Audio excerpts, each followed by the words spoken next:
George Orwell 1984, épisode 5, partie 1, chapitre 5.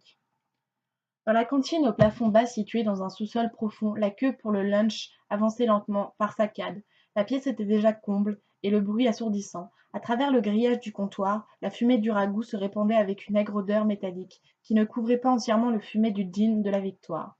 À l'extrémité de la pièce, il y avait un petit bar. C'était un simple trou dans le mur où l'on pouvait acheter du gin à 10 cents, le grand verre de liqueur, à liqueur. Voilà tout juste l'homme que je cherchais, dit une voix derrière Winston. Celui-ci se retourna. C'était son ami Sim, qui travaillait au service des recherches. Peut-être ami n'était-il pas tout à fait le mot juste. On n'avait pas d'amis, à l'heure actuelle. On avait des camarades. Mais il y avait des camarades dont la société était plus agréable que celle des autres. Sim était un philosophe, un philologue, un spécialiste en novlangue, un spécialiste en novlangue. À la vérité, il était l'un des membres de l'énorme équipe d'experts occupée alors à compiler la 11e édition du dictionnaire novlangue. C'était un garçon minuscule, plus petit que Winston, aux cheveux noirs, aux yeux grands et globuleux, triste et ironique à la fois. Il paraissait scruter de près, en parlant, le visage de ceux à qui il s'adressait. Je voulais vous demander si vous avez des lames de rasoir, dit-il. Pas une, répondit Winston avec une sorte de hâte qui dissimulait un sentiment de culpabilité. J'ai cherché partout, il n'en existe plus. Tout le monde demandait des lames de rasoir. Il en avait actuellement 2 neuves, qu'il gardait précieusement. Depuis des mois, une dizaine de lames sévissaient. Il y avait toujours quelques articles de première nécessité que les magasins du parti étaient incapables de fournir. Parfois, c'était les boutons, parfois la laine à repriser. D'autres fois, c'étaient les lacets de souliers. C'étaient maintenant les lames de rasoir qui manquaient. On ne pouvait mettre la main dessus quand on y arrivait qu'en trafiquant plus ou moins en cachette au marché libre. Il y a 6 semaines que je me sers de la même lame, ajouta Winston, qui mentait. La queue avançait d'une autre saccade. Lorsqu'elle s'arrêta, Winston se retourna encore vers Sim. Chacun d'eux préleva, dans une pile qui se trouvait au bord du comptoir, un plateau de métal graisseux. Êtes-vous allé voir hier la pendaison des prisonniers demanda Sim. Je travaillais, répondit Winston, avec indifférence. Je verrai cela au télé, je pense. C'est un succédané, tout à fait insuffisant, dit Sim. Ses yeux moqueurs dévisageaient Winston. Je vous connais, semble-t-il dire. Je vous perce à jour. Je sais parfaitement pourquoi vous n'êtes pas allé voir ce prisonnier. Intellectuellement, Sim était d'une orthodoxie venimeuse. Il pouvait parler avec une désagréable jubilation satisfaite. Des raids d'hélicoptères sur les villages ennemis, des procès et des confessions des criminels de la pensée, des exécutions dans les caves du ministère de l'amour.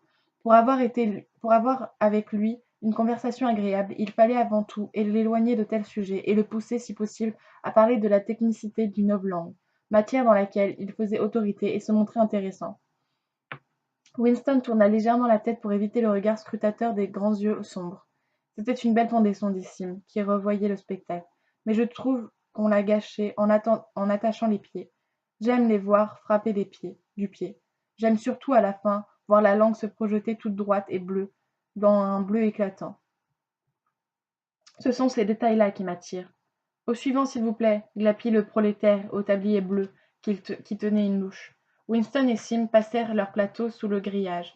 Sur chacun furent rapidement amoncelés les éléments du déjeuner réglementaire. Un petit bol en métal plein d'un ragoût d'un gris rosâtre, un quignon de pain, un carré de fromage, une timbale de café de la Victoire, sans lait, et une tablette de saccharine. Il y a une table là-bas sous le télécran, dit Sim. Nous prendrons un gin en passant. Le gin leur fut servi dans 2 tasses chinoises, sans anse. Ils se faufilèrent à travers la salle encombrée et déchargèrent leur plateau sur la surface métallique d'une table. Sur un coin de cette table, quelqu'un avait laissé une plaque de ragoût, immonde, brouet liquide, qui ressemblait à une vomissure. Winston saisit sa tasse de gin, arrêta un instant pour prendre son élan, et avala le liquide médicamenteux à goût d'huile. Des larmes lui firent cligner des yeux. Il s'aperçut soudain, quand il les eut essuyés, qu'il avait faim. Il se mit à avaler des cuillerées de ce ragoût qui montrait, au milieu d'une abondance lavasse, des cubes d'une spongieuse substance rosâtre, qui était probablement une préparation de viande. Aucun d'eux ne parla avant qu'ils n'eussent vidé leur récipient. À la table qui se trouvait à gauche, un peu en arrière de Winston, Quelqu'un parlait avec volubilité, sans arrêt. C'était un baragouinage discordant, presque analogue à un caquetage d'un canard qui perçait à travers le vacarme ambiant. Comment va le dictionnaire demanda Winston, en élevant la voix pour dominer le bruit. Lentement, répondit Sim.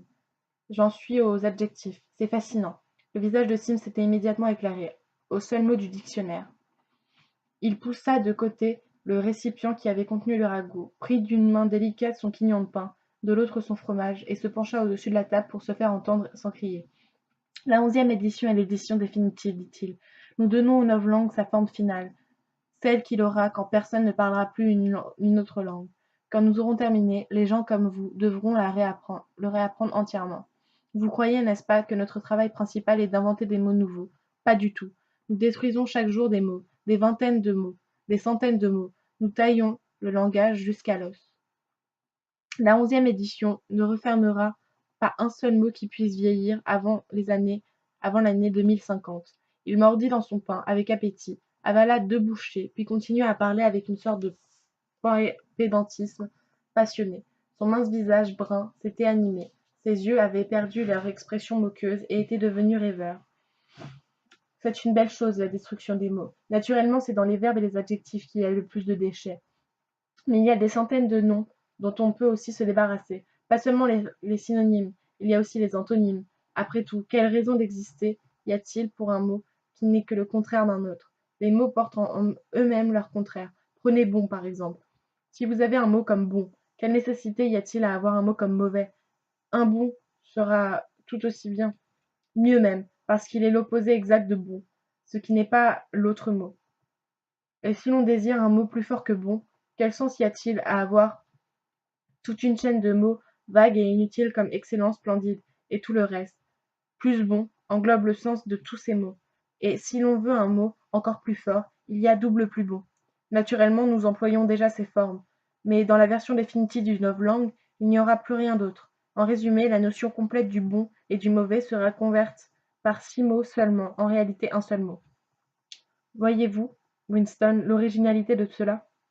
Naturellement, ajouta-t-il après coup, l'idée vient de Big Brother. Au nom de Big Brother, une sorte d'ardeur froide flotta sur le visage de Winston. Sim, néanmoins, perçut immédiatement un certain manque d'enthousiasme. Vous n'appréciez pas réellement le novlangue, Winston, dit-il, presque tristement. Même quand vous écrivez, vous pensez en langue. J'ai lu quelques-uns des articles que vous écrivez parfois dans le Times. Ils sont assez bons, mais ce sont des traductions. Au fond, vous auriez préféré rester fidèle à l'ancien langage, et à son imprécision, à ses nuances inutiles. Vous ne saisissez pas la beauté qu'il y a dans la destruction des mots. Savez-vous que le novlangue est la seule langue dont le vocabulaire diminue chaque année? Winston l'ignorait naturellement. Il sourit avec sympathie, du moins il l'espérait, car il n'osait se risquer à parler. Sim prit une autre bouchée de pain noir, le mâcha rapidement et continua. Ne voyez-vous pas que le véritable but du novlangue est de restreindre les limites de la pensée? Par la forme, nous rendrons littéralement impossible le crime par la pensée, car il n'y aura plus de mots pour l'exprimer. Tous les concepts nécessaires seront exprimés, chacun exactement par un seul mot, dont le sens sera rigoureusement délimité. Toutes les significations subsidiaires seront supprimées et oubliées. Déjà dans la 11e édition, nous ne sommes pas loin de ce résultat. Mais le processus continuera encore longtemps après que vous et moi nous serons morts. Chaque année, de moins en moins de mots, il y a de moins en moins de mots, et le champ de la conscience est de plus en plus restreint. Il n'y a plus, dès maintenant, c'est certain, d'excuses ou de raisons au crime par la pensée. C'est simplement une question de discipline personnelle, de maîtrise de soi-même. Mais même cette discipline sera inutile en fin de compte. La révolution sera complète quand le langage sera parfait. Le novlangue est Langsoc, et Langsoc est le novlangue, ajouta-t-il avec une sorte de satisfaction mythique. Vous est-il jamais arrivé de penser, Winston, que quand l'année 2050, au plus tard, il n'y aura pas un seul être humain vivant capable de comprendre une conversation comme celle que nous tenons maintenant? Sauf, commença Winston avec un accent dubitatif, mais il s'interrompit. Il avait sur le bout de la langue les mots « sauf les prolétaires », mais il se maîtrisa. Il n'était pas absolument certain que cette remarque fût tout à fait orthodoxe. Sim, cependant, avait deviné ce qu'il allait dire. Les prolétaires ne sont pas des êtres humains, dit-il négligemment. Vers 2050, plutôt probablement, toute connaissance de l'ancienne langue aura disparu. Toute la littérature des vies passées aura été détruite. Chaucer, Shakespeare, Shakespeare, Milton, Byron n'existeront plus qu'en version novlangue. Ils ne seront pas changés simplement en quelque chose de différent, ils seront changés en quelque chose qui sera le contraire de ce qu'ils étaient jusque-là. Même la littérature du parti changera, même les slogans changeront. Comment pourrait-il y avoir une devise comme la liberté c'est l'esclavage, alors que le concept même de la liberté aura été aboli? Le climat total de la pensée sera autre. En fait, il n'y aura pas de pensée telle que nous le comprenons maintenant. Orthodoxie signifie non-pensant, qui n'a pas besoin de penser. L'orthodoxie, c'est l'inconscience. Un de ces jours, pensa soudain Winston, avec une conviction certaine, Sim sera vaporisé. Il est trop intelligent. Il voit trop clairement et parle trop franchement. Le parti n'aime pas ces individus-là. Un jour, il disparaîtra. C'est écrit sur son visage. Winston avait fini son pain et son fromage. Il se tourna un peu de côté sur sa chaise pour boire son café. À la table qui se trouvait à sa gauche, l'homme à la voix stridente continuait impitoyablement de parler. Une jeune femme qui était peut-être sa secrétaire et qui tournait le dos à Winston, l'écoutait et semblait approuver avec ardeur tout ce qu'il disait. De temps en temps, Winston saisissait quelques remarques comme « Je pense que vous avez raison à un tel point. Si vous saviez comme je vous approuve », émise d'une voix féminine jeune et plutôt sotte. Mais l'autre ne s'arrêtait jamais, même quand la fille parlait. Winston connaissait l'homme de vue. Tout ce qu'il savait, c'est qu'il occupait un poste important au commissariat des romans. C'était un homme d'environ 30 ans, au cou musclé, à la bouche large et frémissante. Sa tête était légèrement rejetée en arrière, à cause de l'angle sur lequel il était assis. Ses lunettes réfractaient la lumière et présentaient, à la place des yeux, des disques vides.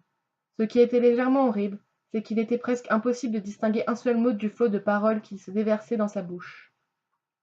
Une fois seulement, Winston perçut une phrase. Complète et finale élimination de Goldstein, lancée brusquement, avec volubilité et d'un bloc, semblait-il, comme une ligne de caractères typographiques composée pleine. Le reste n'était qu'un bruit, qu'un caquetage. Pourtant, bien qu'on ne pût entendre, on ne pouvait avoir aucun doute sur la nature générale de ce que disait l'homme. Peut-être dénonçait-il Goldstein et demandait-il des mesures plus sévères contre les criminels par la pensée et les saboteurs. Peut-être fulminait-il contre les atrocités de l'armée eurasienne.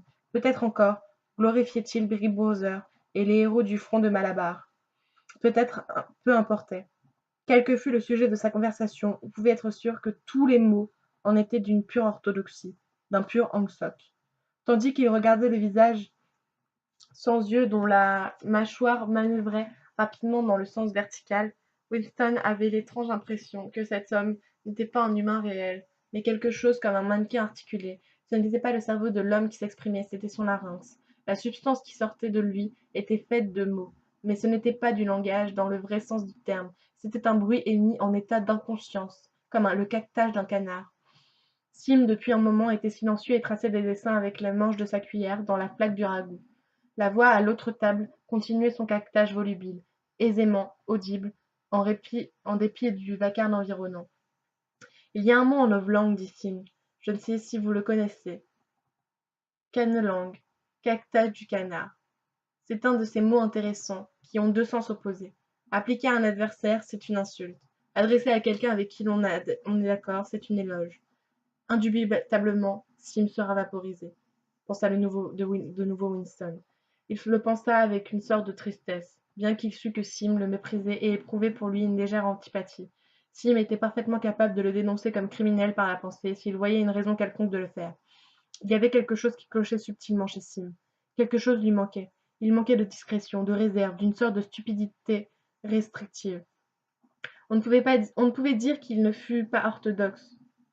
Il croyait au principe de Langsok, il vénérait Big Brother, il se réjouissait des victoires, il détestait les hérétiques, et pas simplement avec sincérité, mais avec une sorte de zèle incessant, un savoir chaque jour révisé, dont n'approchaient pas les membres ordinaires du parti.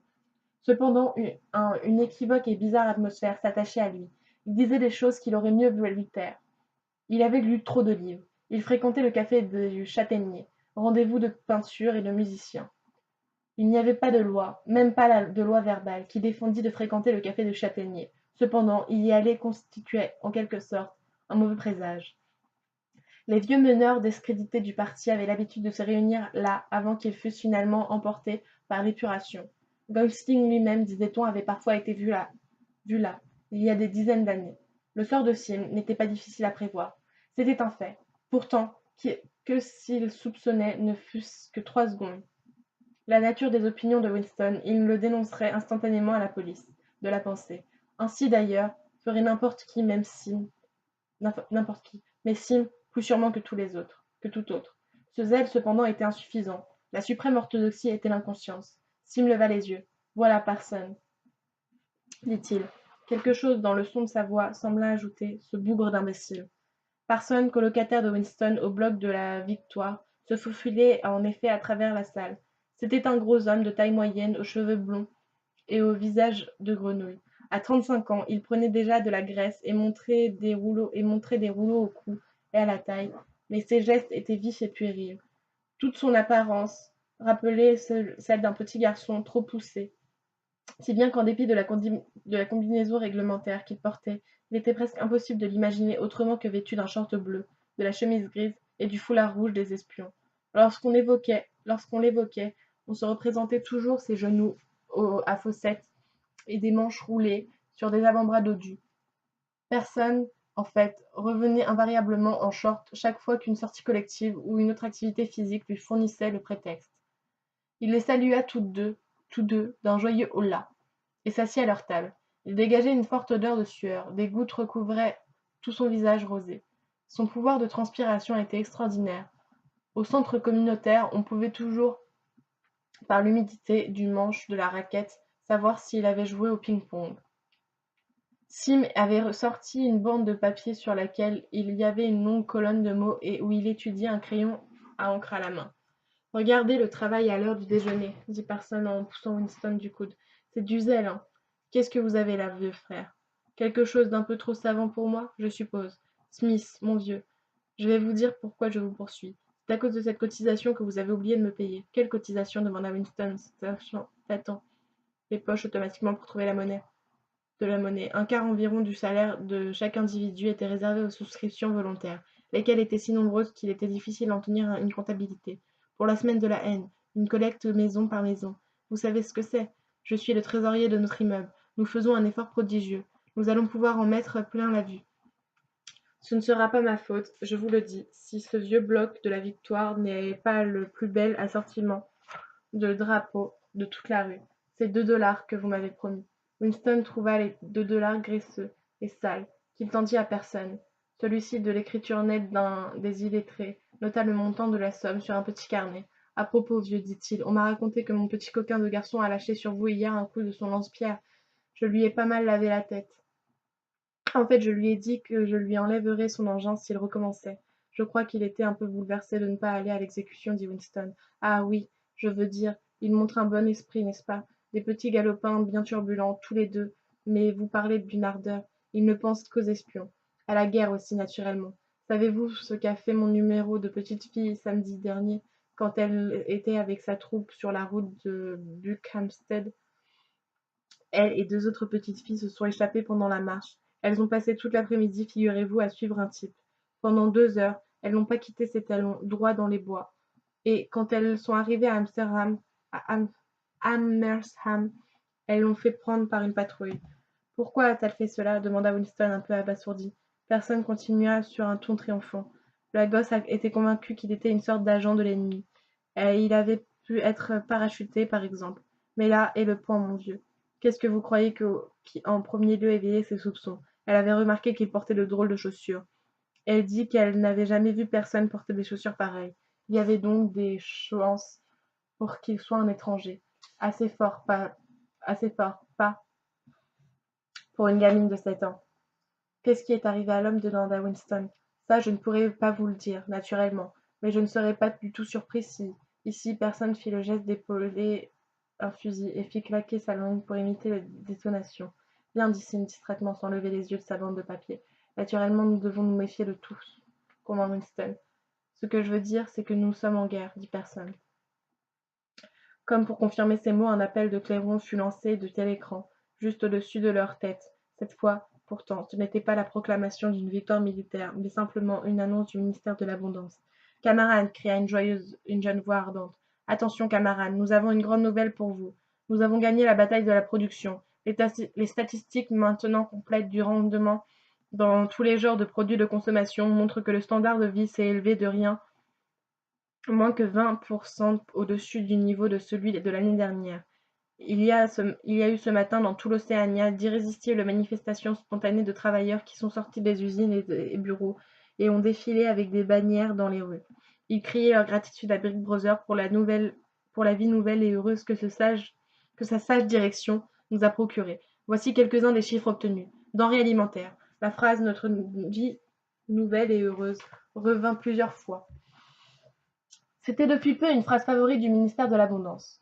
Personne, son attention éveillée par l'appel du clairon, écoutait bouche bée, avec une sorte de solennité, de pieux ennui. Il ne pouvait suivre les chiffres, mais il n'ignorait pas qu'ils étaient une cause de satisfaction. Il avait sorti à une pipe énorme et sale, déjà bourrée à moitié de tabac, noirci.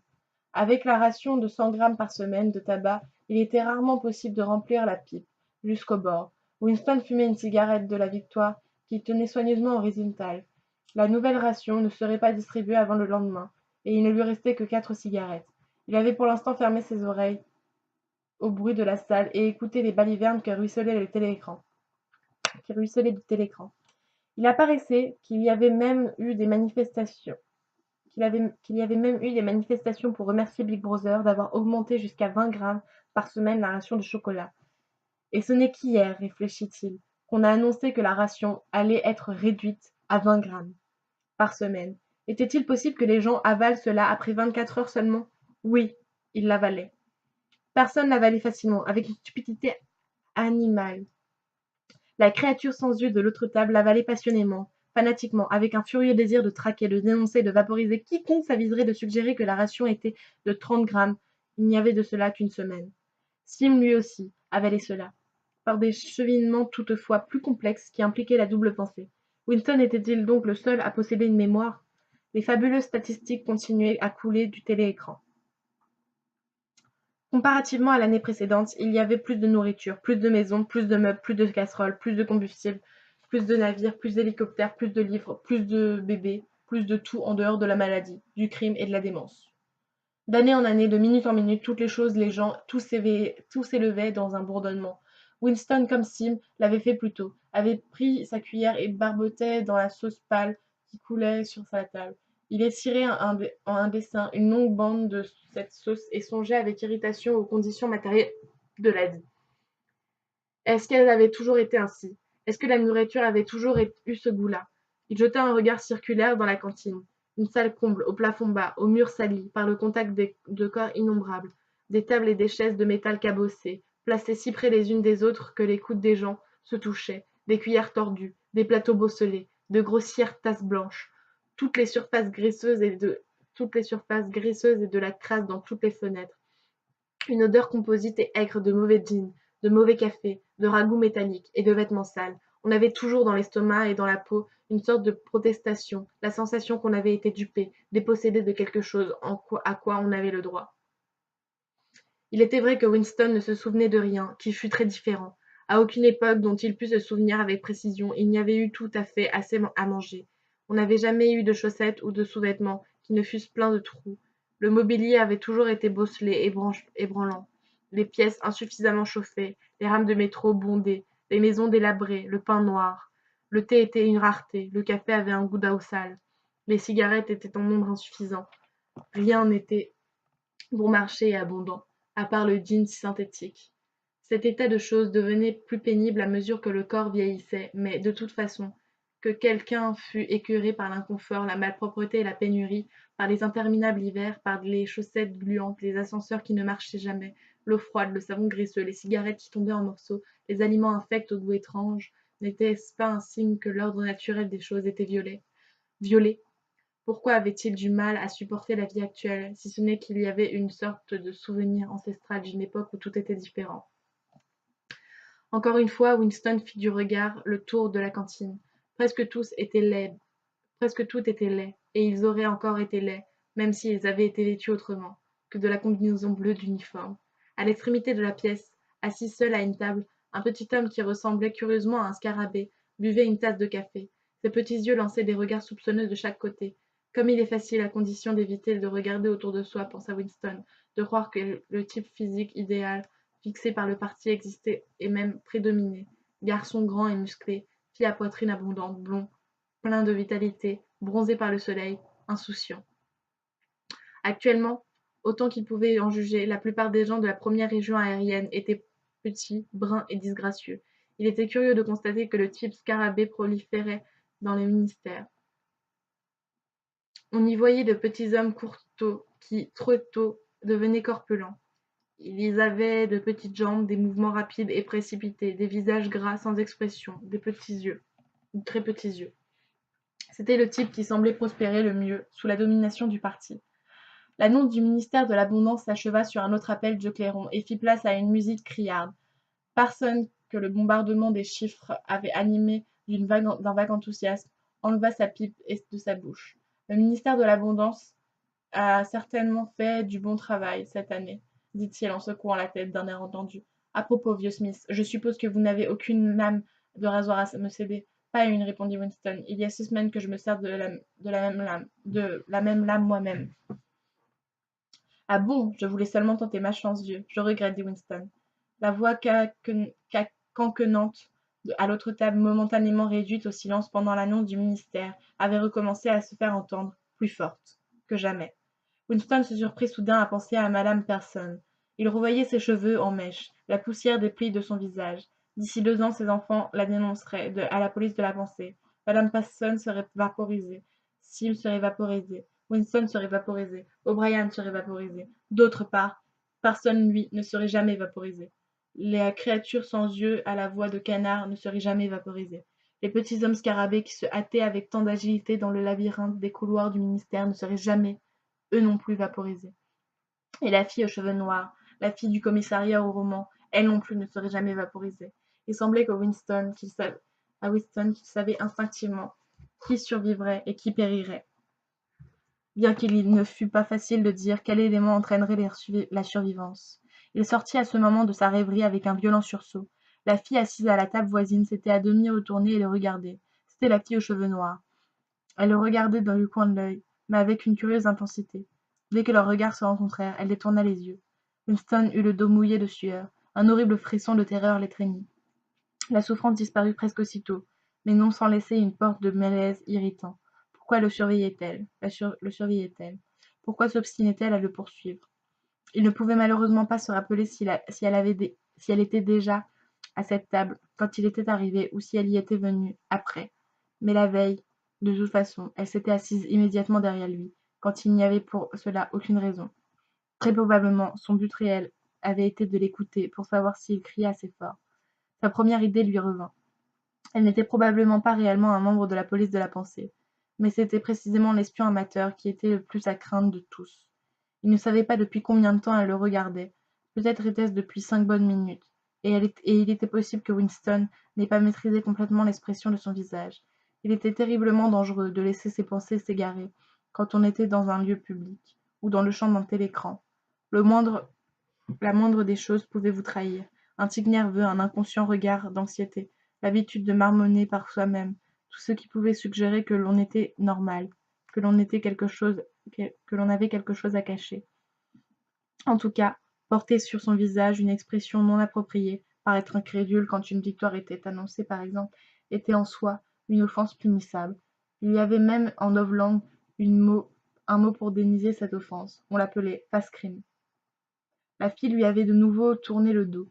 Peut-être après tout ne le suivait-elle pas réellement. Peut-être n'était-ce qu'une coïncidence si elle s'était assise si près de lui 2 jours de suite. Sa cigarette s'était éteinte. Il la déposa avec précaution au bord de la table. Il finirait de la fumer, après son travail, s'il pouvait garder le tabac qui restait. Il était tout à fait possible que la personne assise à la table voisine fût une espionne. Il était tout à fait possible qu'avant 3 jours il se trouvât dans les caves du ministère de l'Amour. Mais un bout de cigarette ne devait pas être gâché. Sim avait plié sa bande de papier et l'avait rangée dans sa poche. Personne recommença à parler. Est-ce que je vous ai déjà raconté, vieux, commença-t-il en tapotant autour de lui le tuyau de sa pipe, que mes 2 gamins ont mis le feu à la jupe d'une vieille du marché? Il l'avait vue enveloppée d'un saucisson dans une affiche du bébé, Ils se sont glissés derrière elle et ils lui ont mis le feu à sa jupe avec une boîte d'allumettes. Ils lui ont fait une très mauvaise brûlure, je crois. Quel petit coquin, pas, mais malins comme des renards. C'est une éducation de premier ordre qu'on leur donne maintenant, aux espions, meilleure même que de mon temps. Dites, que croyez-vous qu'on leur ait donné dernièrement? Des cornets acoustiques pour écouter par les trous des serrures. Ma petite fille en a apporté un à la maison l'autre soir. Elle l'a essayé sur la porte de notre salon, et elle estime qu'elle peut entendre 2 fois mieux qu'avec son oreille sur le trou. Naturellement, vous savez, ce n'est qu'un jouet, mais cela leur donne de bonnes idées, pas? Le télécran à ce moment émit un coup de sifflet perçant. C'était le signal de la reprise du travail. Les 3 hommes bondirent sur leurs pieds et se joignirent à la bousculade autour des ascenseurs. Le raid du tabac tomba de la cigarette de Winston.